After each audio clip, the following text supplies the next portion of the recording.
किसी छोटे से गांव में एक पुराना हवेली खड़ा था। हवेली की दीवारों पर जंग और सीलन का असर था।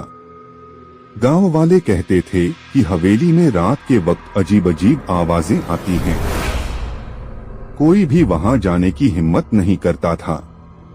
एक दिन गांव में एक साहसी युवक राजू ने हवेली की रहस्यमयता को जानने का निर्णय लिया। उसने हवेली में रात बिताने की ठान ली। शाम होते ही वह हवेली में दाखिल हुआ और एक पुराने कमरे में आराम से सोने का इंतजाम किया। रात गहराई और हवेली में अंधेरा छा गया। अचानक राजू ने सुनी थी वही अजीब आवाजें। पहले तो उसने उन्हें अनसुना कर दिया, लेकिन आवाजें लगातार तेज होती गईं। राजू ने देखा कि कमरे की दीवारें अपने आप हिल रही थीं और एक ठंडी हवा चल रही थी। तभी उसने एक पुरानी तस्वीर देखी जिसमें एक खूबसूरत महिला थी, लेकिन उसके चेहरे पर एक दर्दनाक चिता की छवि थी।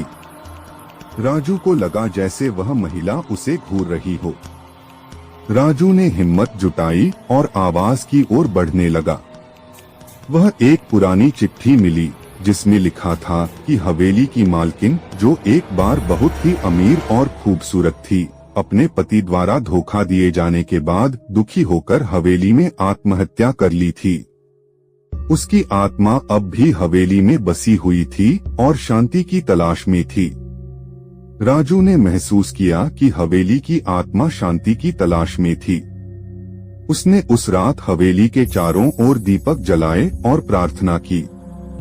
धीरे धीरे हवेली में सन्नाटा छा गया और राजू को महसूस हुआ कि हवेली की आत्मा को शांति मिल गई है। सुबह होते ही हवेली की दीवारें मानो नए सिरे से चमक उठीं और राजू को उस अजीब अनुभव के बाद गांव वालों को पूरी कहानी बताई। अब हवेली को लेकर गांव में कोई भी डर महसूस नहीं करता था।